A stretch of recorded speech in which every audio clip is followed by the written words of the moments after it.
Welcome back, everybody. Welcome to another video. We just wrapped up the Grok 4 presentation. In this video, we're going to go ahead and dive into a full summary. I have Spencer here from Startup Hack. Yes, this is my father, but he knows everything when it comes to tech, entrepreneurship, AI. You know it in the tech industry, and he's got it. So I have a ton of questions for him. We just watched the Elon Musk live stream live. We're going to go ahead and do a full summary, and he's going to go ahead and give his insights, and I'll go ahead and turn it over to him. Awesome. Yep. So Startup Hack here. We love training software developers as well as build custom software solutions. So one of the first things that Elon talked about is the ability for Grok 4 to reason at superhuman levels. We talked about some of this as we were waiting for the beginning of the live. This is encyclopedic knowledge, and the encyclopedic knowledge is just growing. It's growing exponentially. There's no doubt. So when you hear people talk a lot about AI growing at exponential rates, this is the part that is growing at exponential rates. But then he went right back in and said, and this is a quote, "At times it may lack common sense." That's the trouble, right? Is you get these brilliant flashes of this, and Grok obviously is off the charts. He's saying it's PhD level, 100 times more training. There is literally only the Mag 7 that can possibly compete with this, and even they have not been able to get their hands on the hardware that Elon has that he's used for Grok 4 here. 200,000 H100s. Like that alone costs more than most countries' GDP. It's just the cost of the hardware for training this. So 100x more training is crazy, and he was talking about how intelligent it is, and there's absolutely no doubt that this will be PhD level intelligence, but that comes back to the lack of common sense.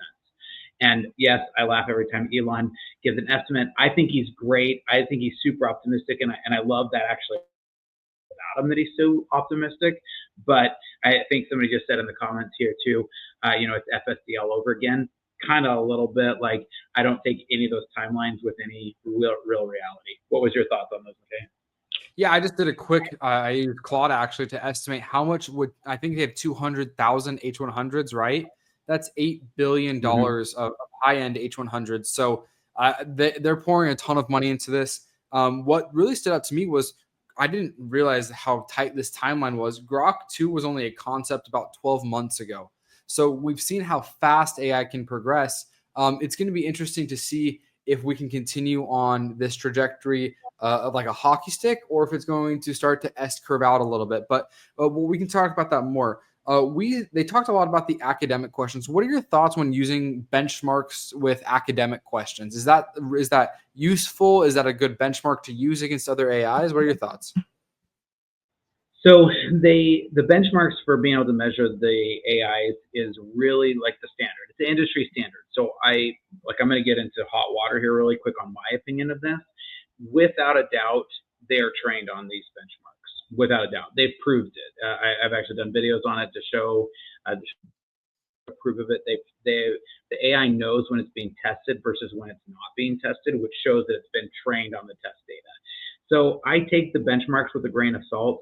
I do think Grok is probably beating everybody at the benchmarks simply because those 200,000 H100s you talked about, that is the training. So they have been trained on literally every stitch of possible data that is known in humanity right now, because they have the largest, without question, they have the largest set of training facilities and data that anybody else has. So do I doubt that Grok is probably the highest PhD level? I think they were right on. And I kind of said that going in, but that wasn't going to be a surprise to me. Got it. Elon, they continue to talk about how they're running out of test questions. What does this mean, running out of test questions? It's exactly that. They're out of data. They've run out of literally physical human questions that we can even ask anymore. So they're getting into theory-based things because they simply don't have any more actual physical-based things. And this is the next part that I was actually going to get into. So Elon talked about a very accurate physics simulator. I'm really excited for this. I think this is where we will see AI really excel, is when you get into real physics simulators, we can start to talk about mapping human genomes. We can talk about doing medical testing against it. Like, these are things that I actually really am excited to see happen, because they can run 10 million simulations against something that would have taken humans decades before to have possibly done. And now they could do those in minutes or hours. And so I think this very accurate physics simulator that he's talking about is really interesting. I think we could see advances in science and in medicine and a lot of the research type of things. And so I'm really excited by that, and I'm glad to see. And of course, Elon has a vested interest in that. Look at what it's going to do for Tesla. Look at what it'll do for SpaceX. Look at what it will do for Neuralink. Look at what I mean. Every one of his companies will benefit from Grok 4. Totally. Yeah, I think he was talking about using it at the crash test and how reliable it is for crash test data. So, I mean, you're starting to see some of the good use case, huge chunks of data that it's going to be life-saving. I mean, if we can make cars even safer, that's just a net benefit for humanity. So you're starting to really see how this AI, it's really good at analyzing data. And I think you've mentioned that a lot, is that some of the best use cases I've found for using AI in the real world. We have some people in the chat here saying, like, how can this help me in real life? This is processing bigger data faster. And that's kind of how I've interpreted it as a user that's not, I'm somewhat technical, but I still use it kind of probably like every other layman, just wanting to get chunks of data understood. So that was really fascinating when they were talking about the types of data that they were using. So what does this mean for the competition? What did you see from Grok 4 that was like, okay, OpenAI, Claude, you better watch out, you better close up shop soon? Is this anything that the competitors should be afraid of, or is this something that they're not that far apart? Absolutely. I think they should absolutely be afraid of it. Part of the reason why is just simply, and I said this in the pre as well, but there is nobody who can spend on the training costs as much as Elon. At the end of the video, he joked about the vending machine thing and said that it's $4.7 billion per year just to run the electricity on it. Okay, I want you to think about that. Think about that moat for a minute to any other competitor. So if you're Cursor and you raised $1 billion and you think you're doing, or you raised $6 billion and you think you're doing really good because you generate $1 billion of revenue, and Elon's spending $4.7 billion just on his electric bill, that's a moat, right? That's a moat. Something that I just thought about that one of the comments kind of made me think about this is he's going to be able to simulate his flights to Mars before he actually ever has to launch a rocket. So he gets to save all those rocket launches at SpaceX. I'm sure they have some simulation software, whatever, but not at this level. So you can start to see how simulations, because when I'm running like a model, it's like, okay, how fast can I reach point A to point B and give it a set of data? That's why I really like to use AI for, is simulations. I really like that. So so then after they talked about a little bit of the test comparisons, the benchmarks, they went into the voice. And I know you kind of have a strong opinion about the voice mode of AI. What do you think about that? So before we jump into the voice, he touched on one of the things that's in the middle there, and he talked about instilling values. And one of our commenters asked us about that, right? Tristan asked about the safety around AI. And he even said, look, we're going to instill values. The only way you can instill values around LLMs is with system prompts.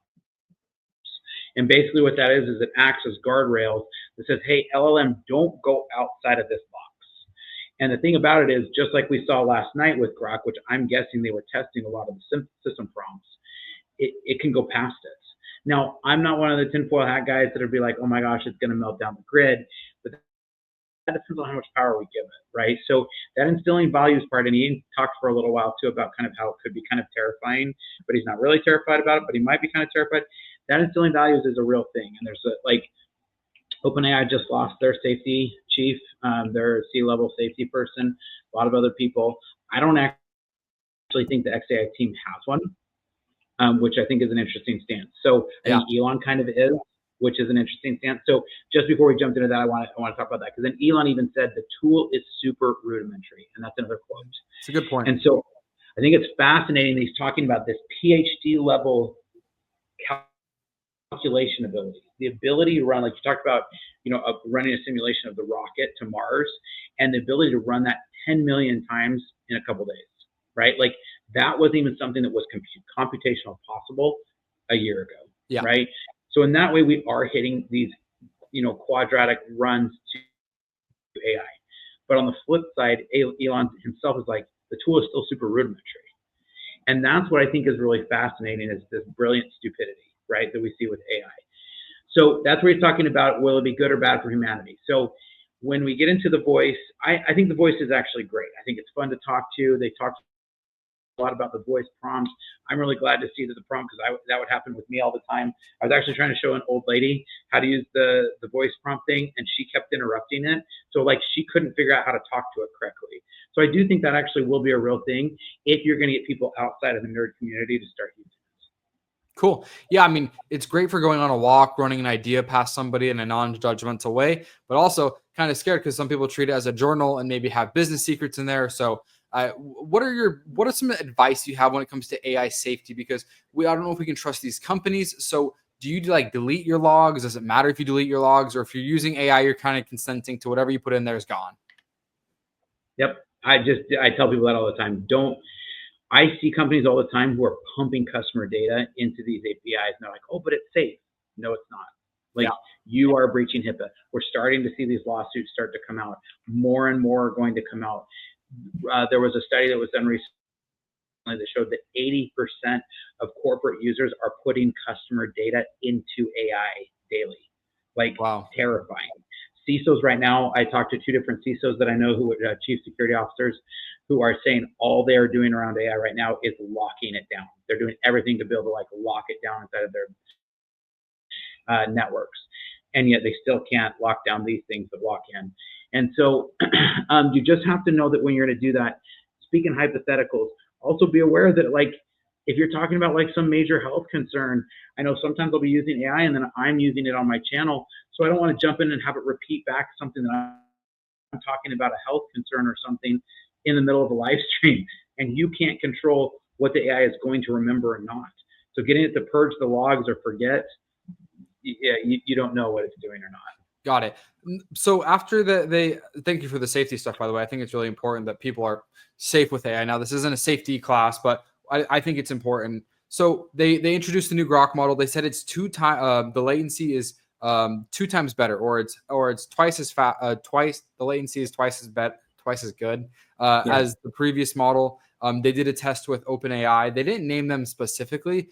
Maybe they did call it ChatGPT. I don't know, but you could tell the latency was much better with Grok 4. So that's really cool. And it also has tonation. So you had it singing, and then he asked the voice mode to whisper to him, and it whispered. So the tonations is super cool. I'm sure we could think of 100 use cases for that.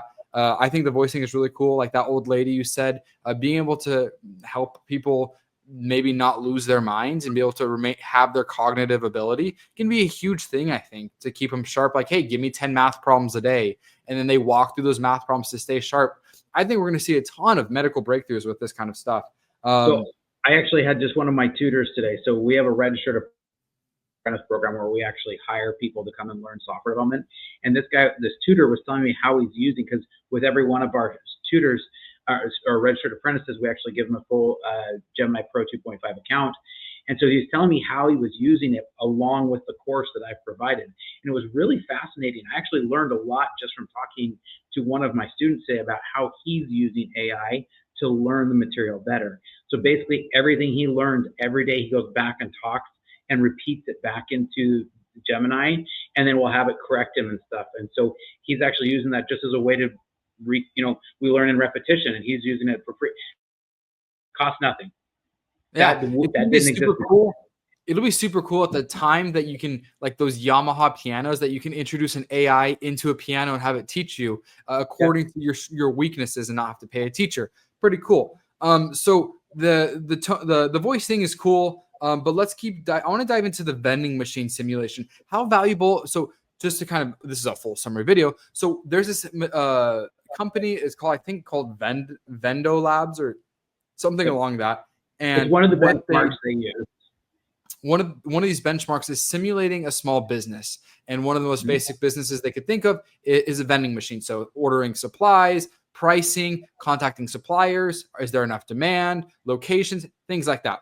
And Grok 4 outperformed all other AI. Of course, you have to account for the bias and this is an xAI demo and things like that. But how much weight do you put into this specific benchmark, the Vendo Labs? Is this more like real world? What do you think about that?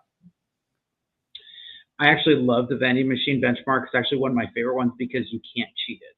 And that's part of the reason they're using that benchmark, is because they're using that to try to prove reasoning, right? So they're saying, can it logic when certain problems happen? So they'll throw mixes into it and be like, happens if the suppliers of Mars bars runs out, right? Like, or doesn't return your call? What do you do?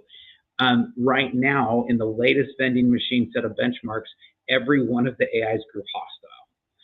They all grew hostile. Wow. Like they all went to like threatening people, and like it was really interesting to see this. And so it was probably one of the scariest researches actually that I've seen. It all went to threatening people. So I'll be really curious. They didn't go into whether it went hostile or not. They said it scored the highest.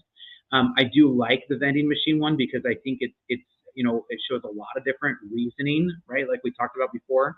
So I actually like the vending machine model, but again, even Musk joked about that, and that was when he was talking about the $4.7 billion per year. It was like, hey, we're gonna have to put out a lot of vending machines, and he was joking about that. But the point with that too is that it still fails.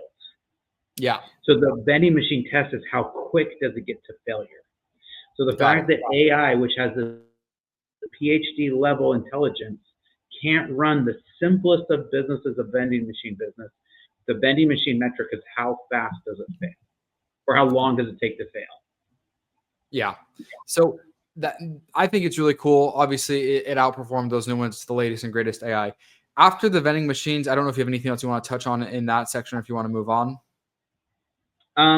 No, I mean, I made a note that it was pretty crazy. 1.6 million viewers at that point when they were talking about the vending machine stuff. Yeah. A lot of people for this late at night. Yeah, a lot of people stayed up for this. It's really cool. And we have I think we have 439 people watching us. So first off, thank you guys for watching us. We really appreciate you guys hanging out late at night with us. If you guys like this stuff, consider leaving a like or a subscribe to Startup Hacker Eye. We really have enjoyed this like father-son duo. This is stuff we talk about later around the kitchen table. So consider subscribing, and maybe we can do some more of these. But let's keep going. We're going to wrap this up here. I'm going to kind of lump these next three into one conversation here. They dive into gaming, and Elon Musk says they're going to be able to make a 30-minute TV show by the end of the year and a movie next year. So and then like they're going to get into a video generation model. How serious is this kind of stuff? How much weight do we put in it? How much real world application? Like, when am I going to go to a movie and watch a movie by AI? What do you think?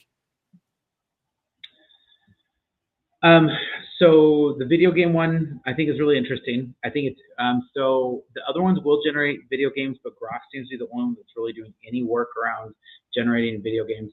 I've had probably over 100 people from the gaming industry comment on my channel over the last 6 months, and every one of them says that AI is nowhere in the gaming industry, which I find really interesting given how much Grok continues to show their demos here. So I don't have a ton to weigh in that because I'm not really in the gaming industry. But like, we have a small gaming team that mostly is focusing on like Roblox stuff. And that team, I've tried to have them use it, and they said it almost never gets them anything useful. So I'll be curious, and I'm going to ask them to keep testing this. But then the other side of it's from the video. So I kind of have to laugh a little bit about the video part, because it kind of feels like where everyone goes. We remember Sora from OpenAI, right? Sora 2, and that was like, oh my gosh, Hollywood's going to be out of business. Everybody run for the hills. And it's like 2.5 years later, we still haven't seen anything, right? That was 2.5 years ago that OpenAI announced that. Then few months ago, we saw, I just blanked on Google's, what was their video one they just released? They released just a few months ago. Like VEO? Yeah, VEO3. Yeah. So VEO3 released, again, oh my gosh, Hollywood's gonna be out of business, run for the hills. And then everybody starts generating videos, and I saw somebody who did a write-up on it, and like every single person in every single video had like their hands would be like it can never get hands right. And so I kind of laugh a little bit. I chuckle personally when I hear Musk be like, we haven't started yet, but we're gonna start later this year, and of course we're gonna be perfect at it. And I'm like, okay, I love Musk's optimism, but like we haven't seen anything come to fruition yet. So like, let's not even talk about that. Let's talk about a 30-second commercial. Let's see them successfully make some 30-second commercials, and so far they haven't. Yeah, I think the day that we see a full AI commercial in the Super Bowl will kind of be like our litmus test, because that's like the most expensive ad space money can buy. So as soon as somebody's putting an AI only or a heavily edited AI video in the Super Bowl, that's when I think we can check the box. Like, all right, this is where we're getting kind of serious. But heavily edited AI video, I'm not really all that interested in. I'm interested in them doing it fully with the prompt, generate 30 seconds without edits. Yeah, that's what I want. Okay. Fair enough. I would like to see how much that ad costs to make and how much money that then brought in, because you have the problem first, can you do it? And then the next problem is doing it worth the revenue you see on the back end? Did you sell, if Red Bull does it, how much did it cost to make that 30-second ad? And then how many Red Bulls did you sell? Was it worth it? So interesting. So what did you have any other questions or other takeaways as we wrap up this full summary of the Grok 4 thing? What else did you think in terms of maybe the business aspect, Twitter, xAI, Tesla? What are your thoughts? Well, Michael brings up a really good point. First of all, I apologize for my audio. I didn't plan for this. McKay actually reached out to me and said, we should totally hit this tonight. You got to jump on this call with me. And I happen to have a webcam in I'm literally 2,000 miles from home. So it's like, we're lucky we're on. So I appreciate McKay getting put this together tonight. So apologies that my audio isn't great. Yes, I normally have a much better sound setup at home. All right. Other thoughts to it. So I was really happy to see that they're going to release the API at the same time. That to me is really good. And I like the way they said it. And I like Musk's take on that here, where he said, we want to see what people are building with the API. Now, there's a couple of things about that statement, though. One, if you think they're not watching what you're doing with the API, and if you're building a product just using their API, you probably want to build a little more stealth, because they're absolutely watching. And he literally says that, right? And so I think that's one of the funny first things. I see part of where we're seeing the bubble burst is the fact that we're seeing a lot of people who are just wrapping products around OpenAI's APIs and stuff like that, and then shipping a product. That's not software development. That's relying on a third party, right? So I'm really happy to see them launch the APIs at the same time. I think for the nerd crowd, that's going to be really big. Kind of going through some of my last of my notes here that I took. And I think that's really kind of the big things that I had is, it's pretty much everything I expected. It's incremental improvements. I know he kept talking about 10x and 100x. I'm sure in some of those training systems they weren't, but as you notice, even in their own screens where they were showing the screenshots of the benchmarks and stuff, you notice that I thought I took some, I'm trying to look through my screenshots really quickly. You notice that the benchmark improvements, even in their own rigged benchmarks, were still only 5 to 10% better than Grok 3. So I laugh all the time. Oh, here it is. Can I share my screen really quick? Yeah. Are you able to? I think so. Yep. Okay. Share screen. So I kind of laugh here because we notice that as we look at these, right, from O3 to Gemini Pro to Claude 4, right, these aren't like 10x. So is the training 10x? Yes. Is the actual improvement 10x? No. And this is my whole point. We're seeing a point of diminishing return. Is Grok 4 better? Yes. Is the PhD reasoning levels better? Yes. But even in their own rigged benchmarks, they had to do 100x times more training. Like they kept bragging on 100x times more training, and yet all we're seeing is fractional improvements on the benchmarks. So 100x training to 3 or 4% on improvement on benchmarks, that shows where we're starting to hit a point of diminishing return. And so again, people think I point this stuff out and think, oh, you're just hating on AI. No, I think this is cool. I think there's good stuff here. But my point is we got to be realistic about this. This is not going to overtake humanity in the next 10 years. My daughter, McKay's sister, actually was IMing me because her husband's a software developer. She was literally IMing me in the middle being like, my husband's out of a job. No, he's not. Like these are marginal improvements, right? Yeah, totally. No, I'm a huge fan. Is there anything in terms of companies, like who is there a big, I joke about it all the time. I watch this Grok demo. I'm like, you know who the biggest winner is NVIDIA. So, yep. I mean, NVIDIA, I think NVIDIA is cranking, but is there any other companies or are there any other companies that you think we should be paying attention to? Any other AI announcements coming up that you think we should pay attention to? I know the OpenAI browser I thought was interesting. So everybody's trying to make their own chips to take that market share away from NVIDIA, right? No one's done it yet.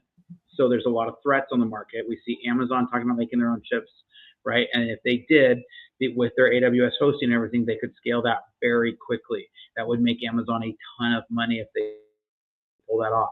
Google's in the same boat. They're using their tensors that are very good at AI, right? The tensors have been shipping in the Pixel phones for a while. They're very good. The tensor chips are what's actually used in NVIDIA's chips, is the tensor chip. Google is actually the one who makes the Tensor chip, and so Google has their own. So we're seeing people try to take that market share away from NVIDIA. If they can, they will start to dethrone NVIDIA a little bit. But in general, anybody who's going to be making hardware for it, AI is not going away. Like when I say the bubble's bursting, AI is not going away. It's going to be here for a long time. We're going to see people niching down. Microsoft just recently released a report talking about these amazing medical breakthroughs they're doing with AI. Again, they're not trying to hit AGI. They're niching down and hitting those spots. So AI is not going away. So anybody who wants to build hardware around AI, huge. Software developers, learn how to use AI. I think as soon as we see with the repeal of 174 and with interest rates dropping, I think we're going to see a huge run on software developers over the next 12 to 18 months. Yeah, I can definitely see it. Something interesting. I know a lot of Tesla enthusiasts were awaiting a Grok announcement being integrated into Tesla vehicles tonight. We didn't hear that. This wasn't necessarily a product announcement. I mean, it was a product announcement, but it is interesting they didn't announce Tesla. He did say that we do plan to combine Grok with Optimus, so you can start to see where that can get scary but cool. I still think we're quite a ways from humanoid, but I do think that a voice assistant in the car would be really good. I'm trying to see if there's any other comments here on Twitter that are kind of worth mentioning. But do you have any closing thoughts or anything? Somebody said here in the comments, and this is a very real thing, energy will be the next problem. If you can get into producing energy, these data centers are hungry. And AI is not going away, and it's only getting hungrier. So coming up with ways, whether it be these mobile the mobile nuclear reactors to small nuclear reactors to a lot of this different stuff. A lot of money is going to be going into how do we feed these beasts. So I think that's another huge thing. No, ultimately my full takeaway is this is pretty much what I expected. 100x training, 4 to 5% improvements, right? Okay, 10% latency improvements. Even if you want to give it generous and say it was 10 times improvement, 100x training to 10x improvement, that's diminishing returns. We're hitting that point. And right now they have a huge moat because only the Mag 7 are the only ones who can compete in that space. Yep. I definitely agree. I think that we're going to head into earnings season here soon. So we're going to have Tesla. NVIDIA is still going to be a couple months out. I think we have the bank earnings either next week or the week after. So we're going to really start to see a lot of these Mag 7 companies. I'm really curious to hear what Meta is going to have to address on their earnings call, what they're spending all of this money on. Is it just because Zuck doesn't want to be last, or do you think he has a trick up his sleeve? I don't know. We're going to have to see. I know we talked a lot about that earlier in the live stream. But yeah, do you have any other closing thoughts before we wrap up? No, I'm super glad. Thanks for putting this together. It's been a lot of fun. Yeah, it's been a ton of fun. Really late Eastern time. Yeah. So again, my name, I go by Meet McKay on YouTube. You can call me McKay, whatever. I like to talk about business news, stocks, real estate. I like to I have a flying video on my channel. I just like to have a good time. I like to talk about business and stocks and learn as much as I can and where are some good opportunities to invest or not invest. Spencer, what do you talk about on your channel? Starter Pack, we love train software developers and build custom software solutions for companies. So reach out if we can help your company get some software built out for you. Awesome. Well, we really appreciate you guys watching. If you guys have any questions about tech or AI, Spencer, I believe he responds to almost every comment on his channel. So put it to the test. You keep him up late responding to comments. Anything about companies that you want me to take a look at, just leave a comment and I'll see what we can do to take a look. But yeah, if you guys enjoy this kind of like father-son business talk duo, leave a like, comment, subscribe, let us know, and we'd love to schedule some more of these. But if you guys don't have anything else, thank you so much for staying late with us, and we'll see you next time. Thanks for watching. Thanks, guys.